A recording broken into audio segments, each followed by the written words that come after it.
Yes, we could kill the game. We had one ball in the second half where I don't know why Sonny tried to assist when he just has to control and score.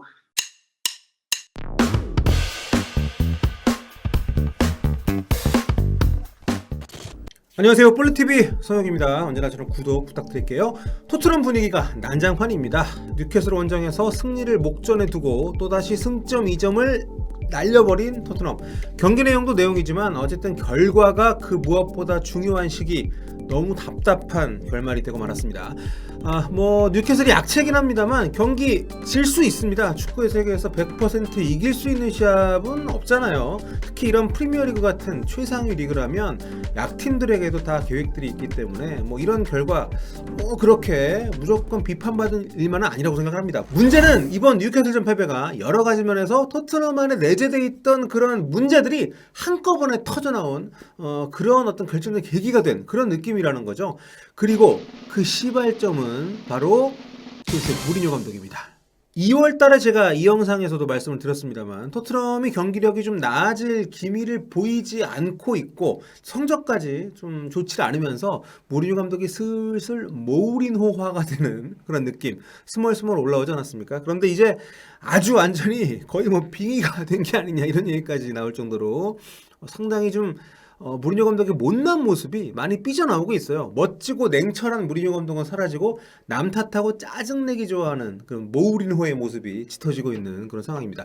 무리뉴 감독이 팀 성적 나빠지고 스트레스가 극심해질수록 실언에 가까운 그런 남 탓 굉장히 많이 하는 거 좀 익숙하게들 알고 계실 텐데요. 영상 앞부분에 소개해드렸던 손흥민 슛 왜 안 함? 이 부분이 좀 대표적이라고 할 수 있습니다. 이게 타당한 얘기라면 그런 얘기 할 수도 있다고 칠 수 있는데 이 뉴캐슬전에서 쏜 탓은 굉장히 생뚱맞지 않나. 물론 손흥민 선수의 득점 페이스가 최근 떨어진 건 사실이기 때문에 그런 어떤 흐름에 대해서 전체적인 어떤 최근 폼이나 어떤 팀 동료들과의 호흡 이런 부분에 대한 언급이라면 모르겠습니다만 이 경기에서 그 장면이 이렇게 따로 호명할 정도로 문제가 있었다고는 생각지 않거든요. 그런데 그 장면에서 골 넣었으면 이길 수 있었어 이런 식으로 얘기를 하니까 어이가 없다는 거죠. 경기 보신 분들은 기억하실 겁니다. 후반 32분 넘어가는 그런 시점에서 손흥민 선수가 이제 박스 안쪽에 침투를 할 때 로세소 패스를 받았던 이 장면. 여기에서 손흥민 선수가 골문을 등진 상태에서 수비수들 2명이 에워싼 상태였기 때문에 사실 본인이 때리려고 키핑을 한다고 해도 슛까지 연결되는 게 쉬운 상황은 아니었거든요. 슈팅 안 한 거는 우리도 안타깝긴 합니다. 워낙 슈팅을 아끼는 선수이기 때문에. 하지만 이 장면을 가지고 우리가 상대를 끝내버릴 수 있는 킬해버릴 수 있는 그런 장면이었다 이렇게 말하는 건 좀 선 넘은 거죠. 무리뉴 감독의 한 얘기 다시 한번 들어보시죠. In the second half where I don't know why Sonny tried to assist. 아니 현지 팬들도 이 장면보다는 그 라멜라가 손흥민한테 패스 안 했던 장면 다들 기억하시죠? 이 장면 때문에 더 화가 나고 이것 때문에 못 이겼다 이런 얘기를 하고 있는 상황인데 아니 여기서 왜 손흥민 탓을 하는지 좀 솔직히 좀 이해가 안 갑니다. 오죽하면 어떤 팬이 화가 나가지고 라멜라한테 인스타 DM으로 이렇게 싸운 거 주고받은 거 공개하기도 했잖아요.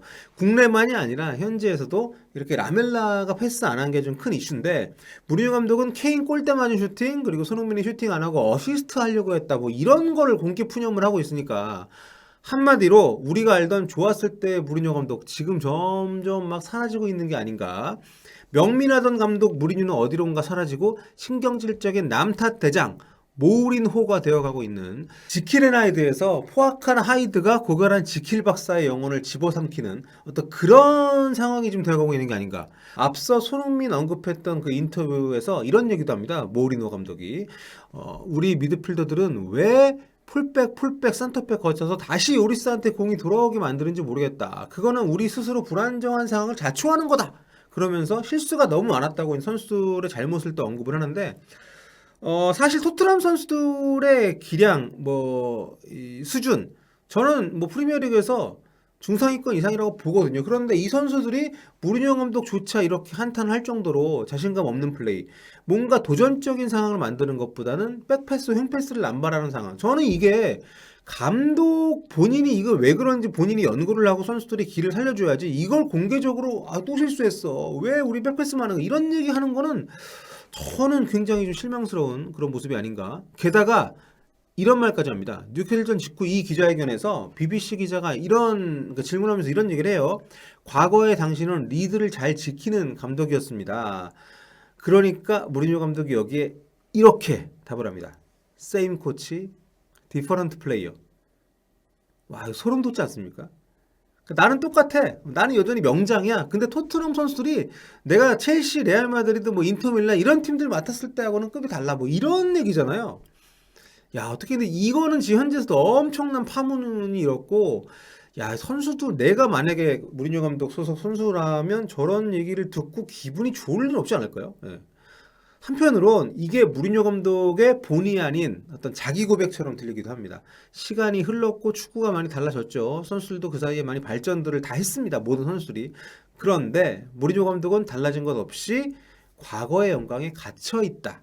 그러니까 세임 코치라는 이런 표현이 이런 어떤 중의적인 해석도 가능하지 않나라는 얘기까지 나올 정도로 굉장히 어쨌든 저는 좀 충격적인 그런 표현이었습니다. 그러는 사이에 팬들 역시 인내심을 점점 잃고 있는 상황이죠. 국내에서는 손흥민 발언이 더 큰 이슈가 되긴 했습니다만 현지에서는 알더베일레트하고 오리에 이 토비하고 오리에 이 두 선수 명단 제외 두 경기 연속한 거 이게 지금 큰 이슈고 이거 관련해 가지고 무리뉴 감독이 거짓말을 했다 이런 어떤 논란이 지금 번지고 있습니다. 손흥민 선수가 부상으로 빠졌던 이제 에스턴 빌라전 이게 이제 A매치 전이었죠. 그리고 이번 뉴캐슬전까지 무리뉴 감독이 이 두 경기 선발 라인업을 똑같이 운영을 했는데요. 특히 포백 라인에서 두 경기 모두 토비하고 오리에를 아예 빼버렸어요. 선발에서만 제외시킨 게 아니라 아예 명단에 없었습니다. 이번 뉴캐슬전 같은 경우 원정에도 안 들어갔고 그러니까 기자회견에서는 그러면서 이제 그 질문이 나오니까 토비하고 오리에가 몸이 안 좋아서 약간 뺐다 그러면서 뭔가 이렇게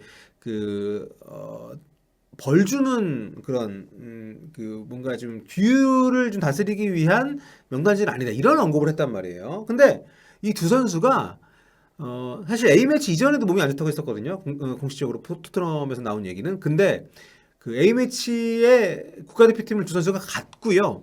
그리고 A매치를 다 뛰고 왔습니다. 토비 알더베르트는 벨기에에 이번에 가가지고 벨기에가 이번에 A매치 3경기 했는데 그 3경기 전경기 다 풀타임으로 270분 다 뛰고 왔어요. 그리고 오리에도 코트디부아르 대표팀 가서 두 경기 뛰면서 이제 1골 3도움 아주 뭐 컨디션이 좋았던 거죠. 그런데 무리뉴 감독이 이제 두 선수의 입국이 늦어져 가지고 코로나 검사를 늦게 했고 그러면서 훈련도 이제 하루밖에 못 했다. 이렇게 얘기를 했습니다. 그래서 그 본인이 데리고 오지 않은 이유에 대해서 나름대로 이제 그 이유를 납득할 만한 논리를 댄 건데 현지 보도에 따르면 두 선수 다 제때 검사 받고 목요일 금요일 다 이틀 동안 다 훈련을 한 걸로 좀 밝혀졌습니다. 그래서 이제 무리뉴 감독이라는 말보다 지금 흑화가 됐기 때문에 비기가 됐기 때문에 이 모우리노 감독의 거짓말 논란이 굉장히 좀 많이 논란이 되고 있습니다. 그러니까 뉴캐슬전에서는 이제 벤치에 수비수를 에릭 다이어 한 명만 안 치는 상황까지 감수하면서 두 선수를 다 뺐어요. 토비하고 오리에를. 그러니까 누가 봐도 문제가 있기는 좀 있는 거죠.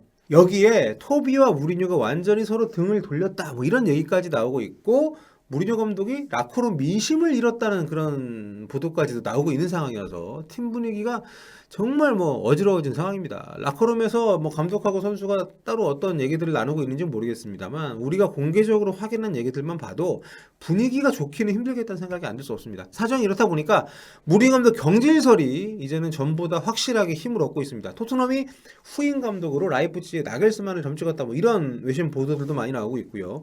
그러니까 이 지경이면 애초 알려진 것과 달리 무리뉴가 잘려도 그러니까 토트넘이 무리뉴를 잘라도 경질을 시켜도 토트넘이 낼 위약금이 아주 적다 뭐 이런 기사까지 등장을 했어요. 영국 데일리메일 보도인데 올 시즌 성적이 나쁘다 보니까 유로파 티켓도 못 따게 되면 무리뉴 감독을 경질을 해도 토트넘이 위약금을 크게 안 줘도 된다 뭐 이런 보도까지 나오고 있습니다. 이게 참 기분이 묘한 게요. 뉴캐슬전 며칠 앞두고는 지금 이제 4위 진입이 가능한 상황이었잖아요. 그렇다 보니까 굉장히 좋은 기사들이 좀 나왔습니다. 성적이 나빠도 레비 회장이 무리뉴한테 1년을 더 기회를 준다.